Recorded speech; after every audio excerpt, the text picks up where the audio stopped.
Hello everyone and welcome to the Smashy Business Show. Today is Friday, May 30, 2025. I'm Abdul Majid Awan. And I'm Warid Ahmed, and we've got a packed show for you today. Firstly, we're going to be discussing how Saudi Arabia's HUMAIN has planned this $10 billion global VC fund.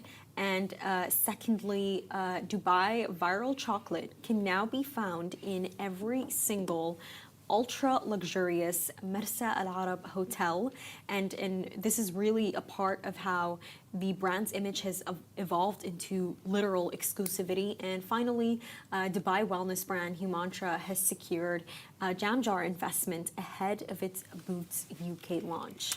The very first story of the day before we go to our guest today. We have a very special guest for you today, so stay tuned till the end. Saudi Arabia's state-backed artificial intelligence firm HUMAIN, very nice twist, I will always mention it, with an AI, HUMAIN, is launching a $10 billion global venture capital fund to invest in startups across the United States, Europe, and Asia. CEO Tariq Amin made the announcement in an interview with the Financial Times, stating that the goal is to position Saudi Arabia as a global hub for artificial intelligence development.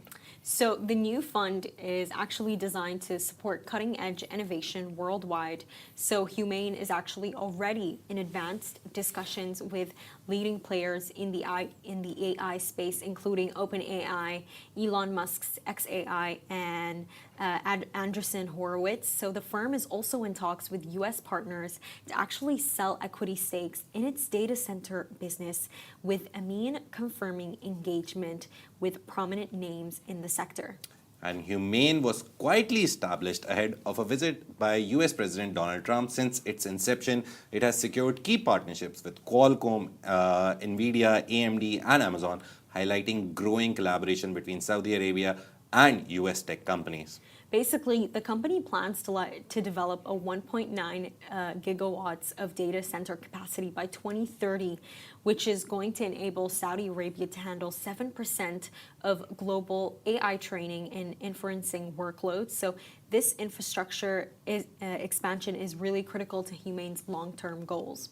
The total investment required for this scale of AI infrastructure is estimated at $77 billion. HUMAIN's strategy aligns closely with Saudi Arabia's Vision 2030, reinforcing the kingdom's ambition to become a leading force in artificial intelligence on the global stage. But just to give you guys like a bit more context on HUMAIN, I think it's so interesting that this company was like founded overnight while Trump was on the plane, and suddenly you had this new CEO, Tariq Amin, Jordanian-born American, who is going to lead such an important mission in Saudi Arabia. I think for me, it's crazy that you have this guy who like lived in Japan for like over 5 years. He worked for Rakuten. He used to live in India too, and then he became the CEO of Aramco Digital before he moved to HUMAIN, and he gets to lead this mission. And we didn't mention this, but actually HUMAIN, the reason why they're so important, other than the fact that they're trying to build data centers all around the world, they're trying to build data centers in Saudi Arabia. They received 16,000 NVIDIA chips from Jensen Huang in on his Trump tour visit too. It's the fact that they're actually trying to make the Arabic ChatGPT. They're trying to serve the Saudi population, in which more than 50% of its people speak Arabic. So I think this mission, it's so important. It's going to completely change things for Saudi. And Majid, remember when we were having a conversation about Noor Suaid? Yeah. What she was specifically saying about VC funds. Basically, she said that, so Noor Suaid of Global Ventures, she's invested into, sorry, what's the name again? Tabi. Forgot the name. Yes, she's invested into Tabi. But basically, Noor Suaid said that a lot of companies are struggling with Series B investments because of the fact that there aren't actually big AI funds, and that these AI funds, they have to be minimum like $300 million to support these AI startups. And you have HUMAIN, who's come in, and they've made a $10 billion AI fund. That is great. $10 billion, Majid. It's going to be very big. Interestingly, you gave a very nice local micro level picture. Just if you look at it from the macro level, the big level, they're going for the world. That's what's happening with Saudi Arabia in the last 2-3 at least 5 years since PIF became popular, since their fund became the biggest one of the biggest ones. They're going for literally every industry, every space, every country. They just want to invest, invest, invest, and get gains from wherever they can. And that is, I think, the main idea behind any sovereign wealth fund. You have the money, you invest it, and you double it or you triple it, and you just make it work for you. And Saudi Arabia is doing that great. They are, and remember that Saudi billionaire Hulayan is her last name. I never remember the first name. Female. It's something Hulayan. Yeah. Hulayan is basically this big Saudi conglomerate company, and she has worked for. There was some point where for the company she was actually the only woman who was working there.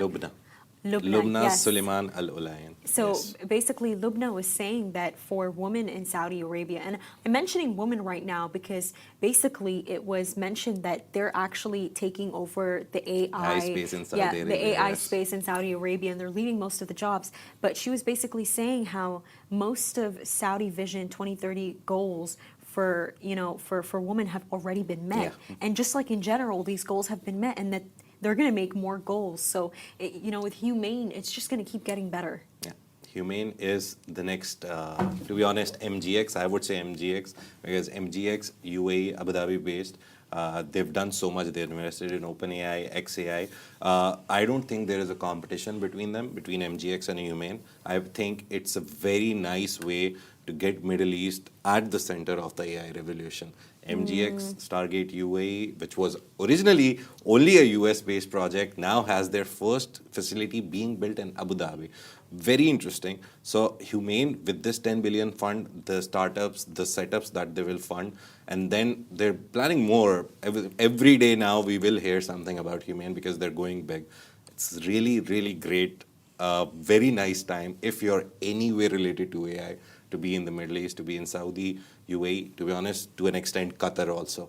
So, yeah, and talking about nice times, Dubai's viral dessert sensation, Fixed Dessert Chocolatier, has secured a major luxury placement inside every minibar at Jumeirah's Marsa Al Arab, one of the UAE's most prestigious hotels, with nightly rates ranging from $980 to $3,270. The Marsa Al Arab is now offering fixed bars to its elite clientele, positioning the brand firmly in the premium segment. By the way, these price rates are just for one person. Yeah.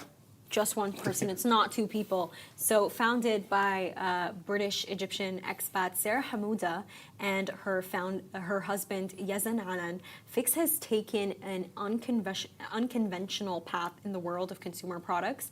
The duo has basically deliberately avoided mass market distribution, refusing to sell their products in major retail chains in the most popular supermarket like Carrefour in the UAE, and instead they've been slowly just embracing exclusivity and scarcity. And access to fixed chocolates is tightly controlled. They are only available through curated pop-up experiences such as the brand's current location at Dubai International Airport, Terminal 3, or through Deliveroo during a limited daily window between 2 p.m. and 5 p.m.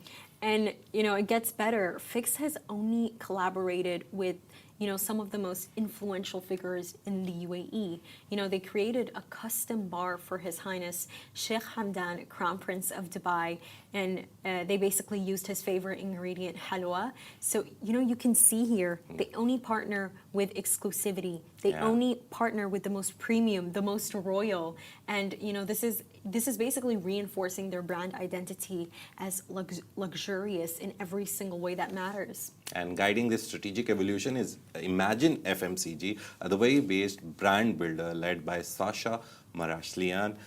We hosted him in the office. He came and had a very nice chat with Richard, our owner of Augustus Media. Imagine also supports Chris Fade's Fade Fit and is preparing to launch Mr. Beast's Feastables in Saudi Arabia. Fix is shaping up to be Dubai's next homegrown premium export in the global snack space. The round attracted top investors. This is from somewhere else, but yeah.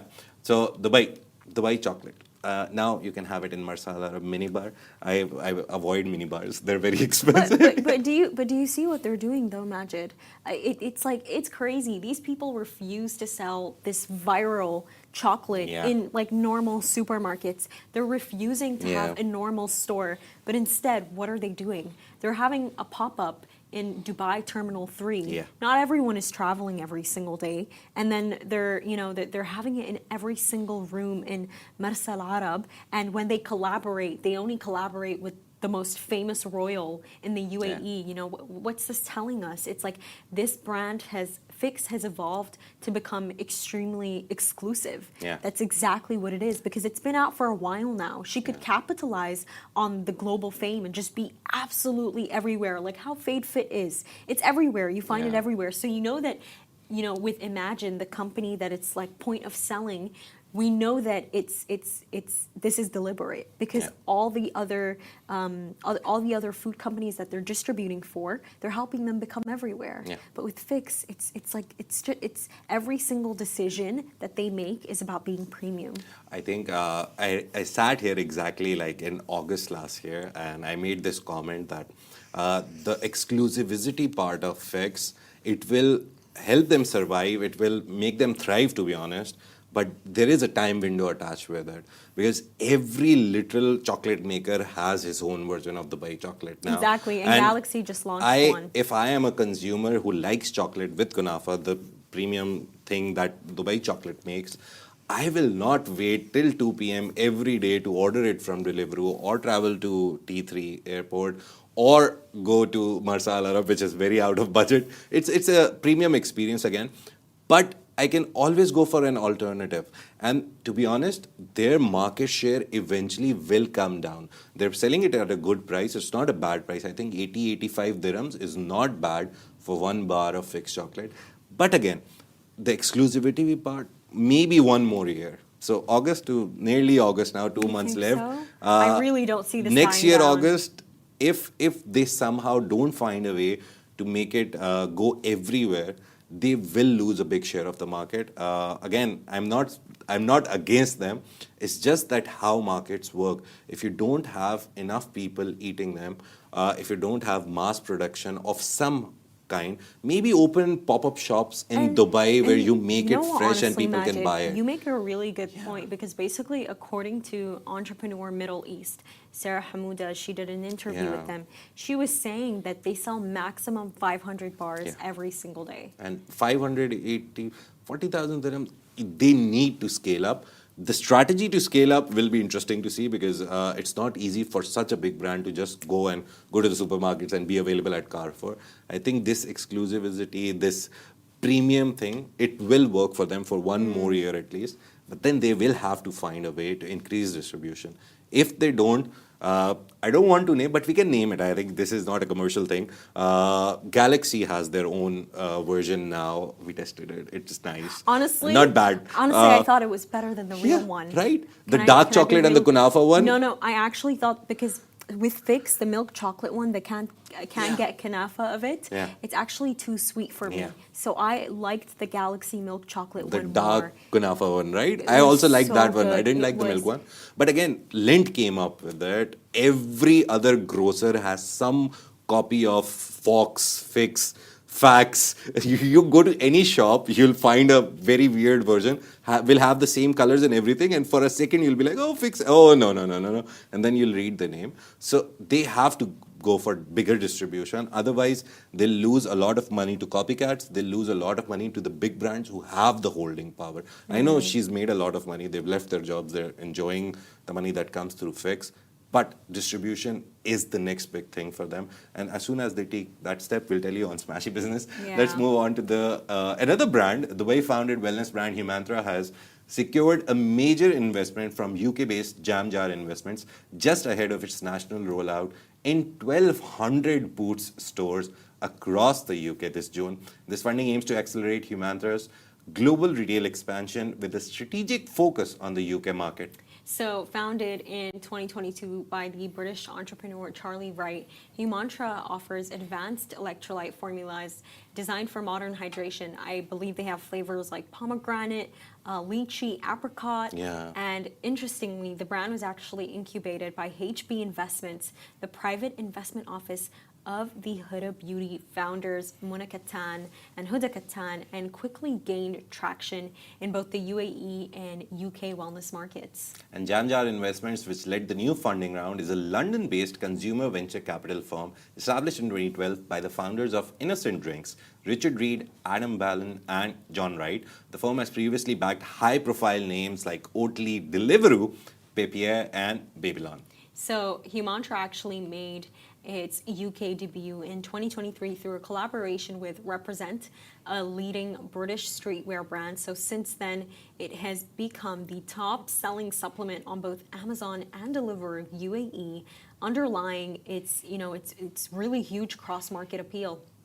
And the brand's board includes Mona Monica Katan, who is the founder of Kayali and also the co-founder of Huda Beauty, with Huda Katan also playing a key role, bringing deep industry expertise and influence. With JamJar now on board, Humantra is poised to scale globally and cement its place in the booming wellness industry. I think with this story, Majid, what's interesting, because Rich said there, if you dig deeper, there has to be something there. Yeah. It's that JamJar Investments, they've also invested into Deliveroo. Yeah. And Deliveroo and Humantra have such a close relationship. The fact that Humantra it's the top selling supplement on Deliveroo, and JamJar Investments just so happens to invest into both of them. I think you can see how they're closely linked there. But just to make a comparison, this is what I mean about Dubai chocolate and how they're going to 1,200 Boots stores, and Dubai chocolate is still at Deliveroo. No, but 2 to 5 but this is what I mean, though. Yeah. It's not a bad thing, though, Majid. This is brand image. This is brand image, and with Dubai chocolate, they don't want to be everywhere. Humantra wants to be everywhere. Put it absolutely everywhere. Put it in people's faces all the time. Honestly, I've never seen a supplement this much in my life. It's always in my face. Absolutely. It's always in my face. But Deliveroo was recently acquired by DoorDash. We did that story. DoorDash is a US-based company. Deliveroo is a UK-based company. Deliveroo has been here in the UAE for a long time now.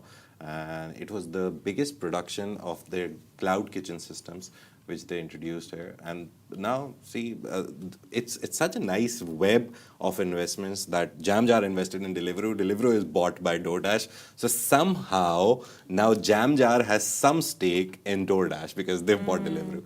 It's following the money is the most interesting thing that you can do in the world if you see where it is going from where to where to where. And now we're going to have a short break, and we have a guest for you today. Let's welcome him after the break. Yes.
welcome back. On today's show, we are diving into one of the region's most exciting streaming platforms, TOD. It's a subscription-based OTT platform from BN Media Group that gives users exclusive access to live and recorded sports in multiple languages, along with a wide range of premium entertainment. So basically think blockbuster films, hit Arabic and Turkish series, and kids programming all in one place. And joining us to talk about TOD's growth, its partnerships, and how it's shaping the future of sports and digital media is John Paul, VP of Marketing and Sales at TOD.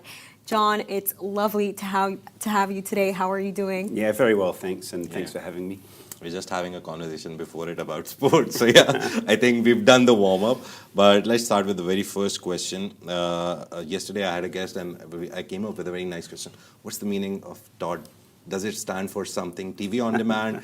Or what's the name, story behind the name? Story behind the name. So the name was actually arrived on before I actually joined the business. So nice. I don't know where it came from. I do know that there was a project that was developed in order to find the most appropriate name. Nice. And in fact, of the three that were selected, TOD was not one of them. So I think at some point a decision was taken quite late in the show.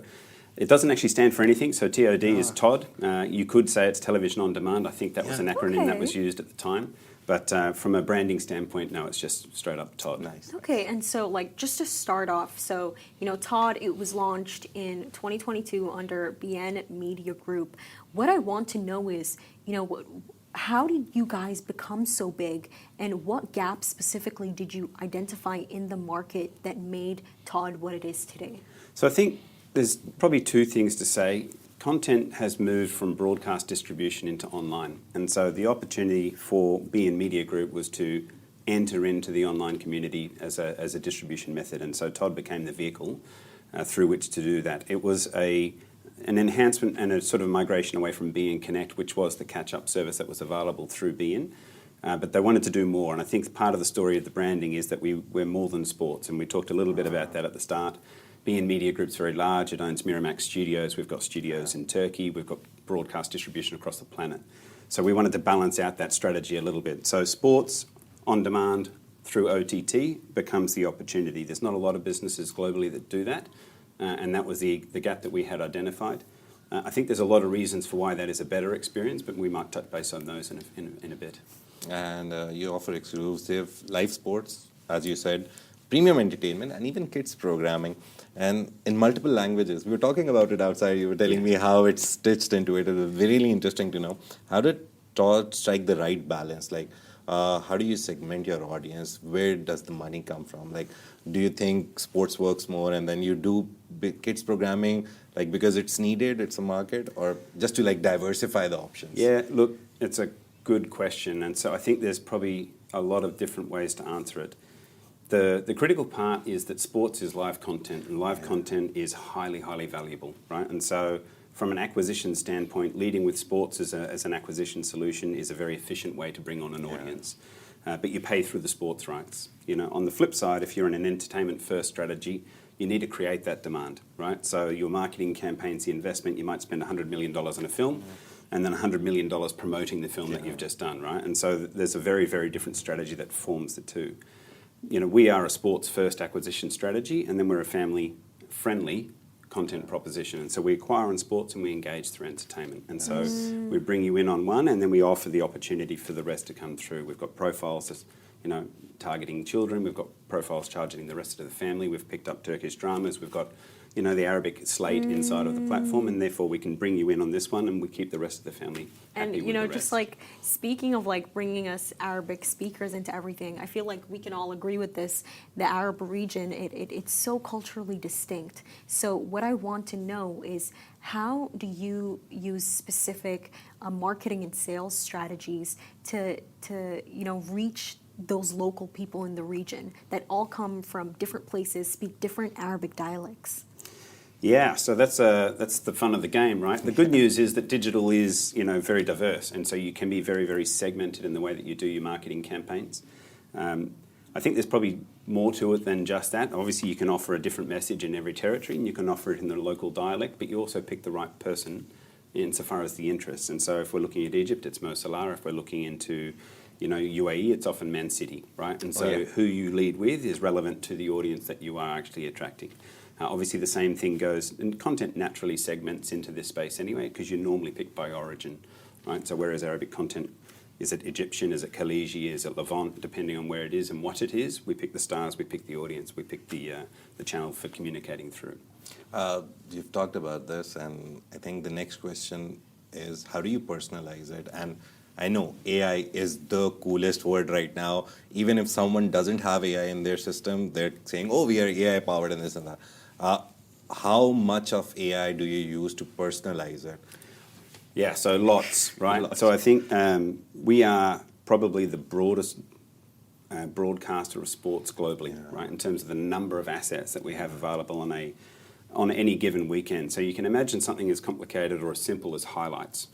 If you want to produce highlights for every match, for every league, every game, every weekend, right, you end up with a very, very large bouquet of assets that you need to work with, and that's a lot of firepower in terms of people to produce. So AI plays a fantastic role in that space, and obviously if you can clip it and get it into a smaller format with the support of a tool, you can scale that out. Where it gets really interesting, and I think this is the fun part, right, is where you get to tailor that highlight to that user. And we're starting to explore various companies that will say, look, if you're a fan of a particular player and we have identified that through your viewing profile, then we will curate your highlights for you, right? And so that becomes a really, really nice way of saying your version of the game might be slightly different to yours. Obviously, it's the same match, but you got to see who you wanted to see through the course of that. I understand this a lot because, again, coming back to cricket, Todd is from Australia, I'm from Pakistan. Cricket runs kind of in our blood. Just a small observation that, usually when I go to YouTube and I want to watch an ODI highlights, I look for wickets. I don't want to see the sixes and fours and everything. I want to see the wickets, the bowls and LBWs and the catches and everything. Likewise in football, I think someone wants to see the goals only, not the missed chances. Someone wants to see the goalkeeper making saves. Oh, for sure. Yeah, look, we've got...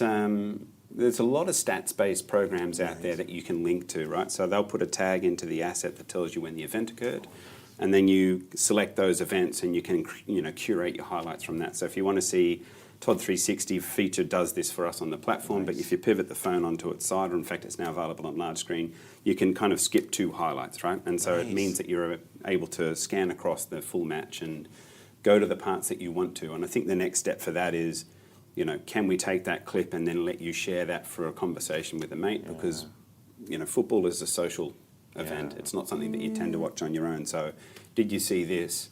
Do you think he was offside? All of those sorts of things that you can create community and conversations from, that's all going to spin out of this space. And, just speaking about like community and conversations, we want to ask you about partnerships. So from Harmonic and LiveLike to Friend, MTS, Todd has made, really big tech collaborations. What I want to ask you is, which of these have had the biggest impact on audience experience and content production, and how do you evaluate like future potential partners? That's a really tough question, right? So, when do you take different features that have quite different impacts and try and compare them? It's quite tough, right? So, Harmonic is largely the video playout functionality, and what it is about is the quality, right? So we're desperately keen to ensure that, we've got infinite scalability through the internet. So our ability to send more pixels per picture is, scaled based on your bandwidth. We're not bound by broadcast, airwaves, and therefore we want to go to the absolute maximum. Harmonic is the guy that's going to give us that ability to do that. And quality sells, right? 4K is a massive feature set. HDR is a huge feature set. But the other stuff is gamification and engagement, right? So, as you get into the social interactions and the features like voting, polling, all of those sorts of functions, it's very hard to compare those two, right? So I think our aim is to do them all. I think the objective is to try and figure out which one's going to be the most beneficial. And I think commercial drives a lot of that insofar as what are you prepared to pay for, right? Yeah. So, and I think that pivots a little bit. We thought quality first, gamification second. We talked about personalization and how you're targeting originals. Todd originals are like I think one of the biggest engagement tools, what I've understood, you're bringing in people from sports, and then engagement, I guess, is through TOD originals. How do you strategize it? What do you acquire? Why? It's a sports focused also. We're talking about Entrepreneur with Rich. How do you do that? Like, what's the philosophy and the strategy behind it? Yeah, so look, we do two sorts of productions. So we do sports docuseries, which is the JamJars and, the Maltese Bartians and, Playing with Faith was the most recent one. We also do our entertainment productions, and that is, we've got Miramax as a part of our DNA, and we've got the ability, therefore, to use almost Hollywood quality production techniques and apply it to Arabic productions. And so we really want to go after a quality session. But coming back to your, the sports piece, there's two parts to sports that we always talk about. There are tentpole assets that that will bring people, and there are other sports that you need to make popular. And to create a popularity, you need to be able to identify somehow with the people that are in it, right? And Drive to Survive success in Netflix is a very clear bench-setting standard. And we've done similar things where we've taken Arab local heroes and tried to create a story, because their stories are fantastic, to popularise the sport and then bring awareness into the category. And so JamJar, Tunisian tennis player, highly, highly successful, great story, right? Yeah. We then shifted that in. I think it was aired I think it was on BBC, don't quote me on it, in the UK. But clearly there's an opportunity for beIN to play a role to take Arab local to global. And speaking of that opportunity, I feel that we all know that now the MENA region, it's become such a global sports hub with all these players, coming to Saudi Arabia, like we've seen. How, from a marketing and a fan engagement perspective, what trends are unique to this region, and how do you guys specifically capitalize on them? Please give specific examples. Wow. Specific examples, that's tough. Look, I think there is some major fundamental differences between MENA as a region, the GCC, and the rest of the world, right? E-commerce maturity is probably at the very centre of it, right? And, as an Australian, my internet experience began on a desktop at home, and that was very much the norm in the West. That is not the norm here, right? So most people's first internet experience comes through mobile, and the population in this part of the world is very much under 24, right? So how do they engage? What do they interact with? It's very much mobile first driven.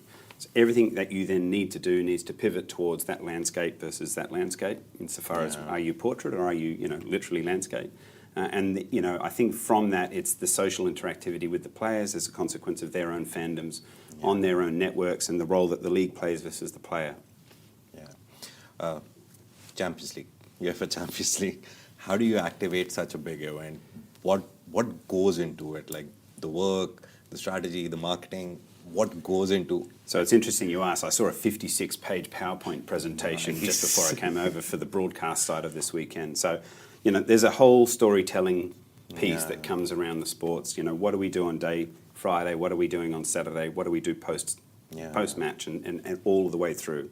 I think from a marketing standpoint, it's, where do you want to watch it? TOD is a convenience-based play, right? So, most people will go to a large screen environment to watch this match, and we know that. Therefore, we often do activations with local places as watch parties to try and generate further awareness for TOD, but also, Champions Leagues will be available in HDR only on TOD. So the best quality version of watching it in the MENA region will be through us in this instance. So watch parties. We do a lot on social media. We do a lot on all of our paid marketing campaigns, and we queue those up subject to when we know who is actually playing, but obviously we've known for a little while for the final, quite a bit in advance, and then push across all of our networks as well. And, John, this is something I'm really curious about. What have you seen actually change in consumer behavior? So, like, in terms of their viewing patterns, binge watching, and, these patrons, how have they shaped TOD's content strategy?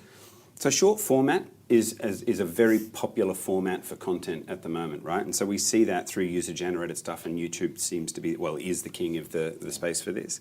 But the reality is that it's also changed the shape of way people engage in sport, right? So many, many years ago, the NBA came out and said, we've noticed that the total viewing audience of live matches is falling, but our overall engagement in the sport is the highest it's ever been. So when that is true, you've got to start to try and think about, how do I engage with those fans? And so from a TOD standpoint, we bring a lot of information into the platform that may not necessarily require you to watch the match, but you will be able to follow what is going along, right? We connect that with our social platform, so you can almost track live in real time what's happening in terms of score updates. But obviously the other side of the story is spoiler alerts, because if you do want to watch the game, you don't want to find out through your social platform before you've had a chance to go for it. Right, so we have a switch inside of the new platform around spoiler alerts on and off that'll allow you to deactivate the notifications, remove the live score updates, all the match statistics get removed. Right, so I think this is the user engagement change. People are looking on their phone. We're seeing second screen viewing habits start quite often. You'll have one match up here, another one down here as it's going, and then you want to be able to communicate with your mates as well. Yeah, I would want you to tell us that micro to macro, local to global theory that we were talking about outside, and in the perspective of the emerging technology, format, types of content that you're doing. You gave a very good example. I would love to hear that again. Where you said that you can go from local to global and global to local and create heroes, maybe create a local hero, take him to the global stage. So I think the conversation we had outside, right? So look, JamJar was the example, but Maltese Barsham is another, and I think we've just started playing with faith. And I think the objective here is, as a domestic first broadcaster, as being our DNA is Arab, right? We are in this territory, and we're very much that sort of Arab first mentality. And there's a wealth of stories in this region that we are able to gather and create professional versions from. beIN's a global broadcaster, right? With our Miramax, Digiturk, we've got presence in territories all the way from the US, South America, across in Australia, through Australasia. We broadcast through Amazon Prime Video and into those territories. We're virtually everywhere. So our opportunity is to take a local story and make it in a way that you can sell it globally, right? And so the objective for the industry is for us to be able to harness the power of the local stories and then bring them out. The reverse is also true, and you're starting to see this happen with Amazon Prime productions or Netflix productions, where they're starting to tap into the domestic markets and bringing in their version of storytelling and to try and apply it into an Arab landscape. And we're seeing various degrees of success with that, because you can't apply, I don't think you can apply the same storytelling techniques in both markets. And I think one of the reasons that some of the most popular shows that are now floating through in the Netflix environment are actually not Western. Their breakout shows tend to be international, and the Squid Games is a great example of a different storytelling style that comes out of the Korean landscape with a very different architecture that is very interesting as a sudden, quite different to a global audience. And I see there's a big opportunity for beIN in that space. Perfectly right. La Casa de Papel, Money Heist, if you pick 10 great shows of the last 5 or 10 years, 5 or 6 of them would be from some other non-English speaking regions. And they're doing great with dubbings and even everything. Studio Ghibli is another example. Right? It's massively popular. For the final question of today, we want to ask you, what's next for TOD? Are there any exciting collaborations, any exciting new tech product? Please tell us. Okay, so look, we're still on our journey. So I think the path for us forward is about trying to make it more affordable, right? And so affordability is a big issue in this region, but largely not about. It's this e-commerce challenge that we have. So indirect monetization for TOD is going to be something that we look at. We are trying to introduce more advertising revenue streams into the business lines, and that could facilitate different pricing structures in place, right? We do partnerships with operators all the time. And so, we're expanding. We only launched 3 years ago. We're very large already, but, North Africa and French-speaking North Africa is a playground that we're desperate to try and make more of. It's also very challenging as a market to try and monetize, right? Because the domestic situation for banking and infrastructure is not that very well developed.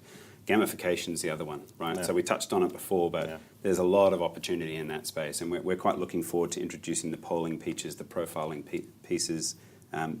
We've tested a few concepts with some spin-offs that do SMS chat communities on the back of your fans and creating little pockets of opportunity for you to go and talk about your favourite teams with people that you may not have otherwise met. And I think the other one that we talked about outside was, how far can we take personalisation for the commentary, right? And so the concept that we're starting to play around with is pick your audio track. If I can select an audio track on the platform and you can choose your commentator, then your commentary team might be your favourite guys that work in Bahrain, or it could be in Iraq or in Egypt. And suddenly you've got a very hyper-local experience coming into the game. Imagine Mo Vlogs commentating on a football game. He's the big guy here. Imagine him, right? So having those... Thank you so much, John. It was great, very high, like illuminating. I've known about the industry, but this deep insights. Thanks to you for coming today. Thank you so much. Thank you. And this is John Paul, the VP of Marketing and Sales of TOD for you. And that's a wrap for today. Thank you for tuning into the Smashy Business Show. Make sure to follow us across all social media channels at Smashy Business and stay ahead with our daily newsletter. You find the subscription link in the description. This has been a Smashy Business Show, a Smashy Business production, a part of the Augustus Media Podcast Network. A big shout out to all of our monthly listeners across all platforms. You make this possible. If you're one of them, we appreciate you.